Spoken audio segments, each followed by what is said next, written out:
Sam Mitchell, Greg Anthony, Chris Miles here with you to recap the Philadelphia-Miami Game 2. And it was the Heat coming out on top.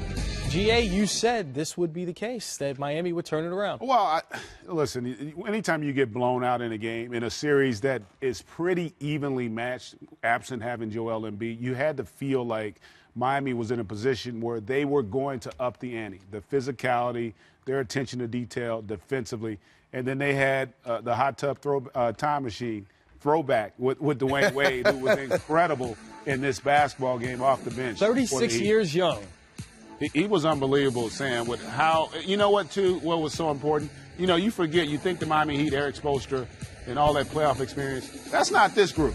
No. You know, other than Dwayne Wade, this group doesn't have that. And so it was really important to have somebody kind of stabilize them, because things got a little hairy and dicey for them in a stretch in the second half. But he was able to kind of just calm everything down and still deliver in a big-time way. Sam, when Goran Dragic got his second foul 7 minutes into the game, it just seemed as if, okay, Miami didn't have a person that could score, lead their offense. Philadelphia looked like they were going to run away with it.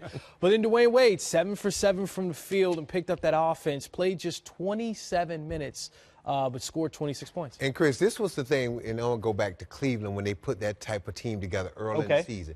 The problem with Cleveland was if they could have kept that team together for the playoffs, because you're playing every other day, every 2 days, they would have been fine. But the fact that they had to go through the gauntlet of 82 games, that was their problem. Now that Dwayne Wade is in the playoffs, where now Dwayne Wade knows he doesn't have to play back-to-back, and he's got a day or two of rest in between, Dwayne Wade is going to be rejuvenated. And understand something, and Greg said this, this Miami Heat team don't have a ton of playoff experience. But what they did tonight, they slowed the game down. They left Whiteside out there. Whiteside wasn't great.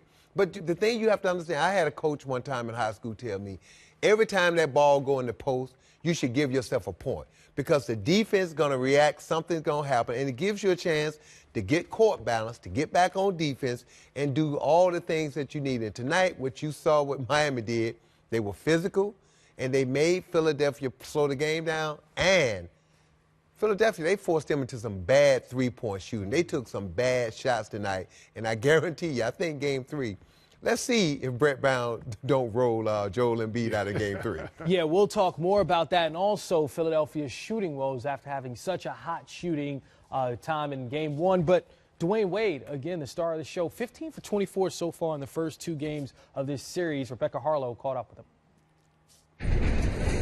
Thanks, guys. Dwayne, the Sixers brought this thing to within 2, mostly while you were sitting on the bench there for just only 2 minutes late. But what was your mindset when you came back and you got that steal layup on the other end? Well, we had the momentum all game. They're a home team, so you know they're going to make a run. When I came back in, it's just to be the calm, settle everything down, and make the right plays. So when I got back in, I was confident that we had control of the game, and we made some plays.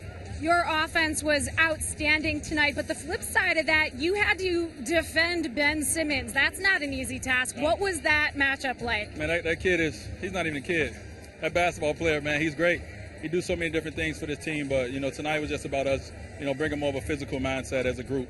It wasn't about an individual necessary challenge against, those guys. It was a group thing, and I thought we did that. So, this is going to be that kind of series. That first game, for us, getting beat by 27, that's uncharacteristic of us, but I think we learned a lot from it, and we'll continue to grow. I'm going to throw a fun fact at you, but with your time in Miami, 19 straight series here, this team's been able to steal one out on the road. How big is that? How important was that to get this win tonight? Yeah, it's funny. I was talking to UD last night, and I said, when the last time was we down 0-1? I don't even remember being down 0-1 in a playoff series, in a long time. So, this is more like it. To be going back home right now 1-1 doesn't guarantee us anything. But this was a great gutsy win by a team that doesn't have a lot of playoff experience tonight, and I like the way that we came back from that first one. You're coming off the bench for the first time ever in a playoff series. How has this been for you? It's different, but tonight was all about just being on attack. It wasn't worried about anything else. I was just going to attack all night, and in the second half, when they started bringing 2 at me, I got off the ball until my opportunities opened up. Congrats. Thank you so much. So many interesting things Dwayne Wade said there. We're trying to figure out, when was the last time they were down a game in the first round of a series with team Dwayne Wade was on? Couldn't think of it, could we, GA? No, and you figured it had to be before LeBron James was there. That's why he was talking to Udonis Haslem, who basically has been in the league as long as Dwayne Wade has. So it has been some time for that group. Yeah, well, Donovan Mitchell seems like a young version of what Dwayne Wade used to be, and Donovan's watching. You know? And that flash, for those that don't remember, that's Dwayne Wade's nickname, and Donovan Mitchell paying homage to the great Flash and Dwayne Wade. And we saw flashes of Flash tonight, Sam. Well, look, Dwayne Wade, this is his time of year. That's why you have these veterans on your team, because they understand come playoff time, it's a different complexity. Everything is magnified. When you turn the ball over, when you miss wide open shots, every mistake you make, you feel like that could be a mistake that can cost you a game. But Dwayne Wade just came out tonight, and look, he saw Bellinelli and those guys, and he had a flashback, all right. He remembered, them guys can't guard me, so if you're going to guard me, if you're going to stop Dwayne Wade, you better put Simmons on him. You better put some size and athleticism on him, because if you put someone on him as his stature, he's still a good enough athlete when he's rested, and he will be rested throughout the playoffs, that he can get by guys. And what do older guys learn as they get older? Learn how to shoot that fadeaway jump shot, because I can fade and shoot that thing a lot higher than you can jump and contest it. So you watch Dwayne Wade tonight, he put on the show.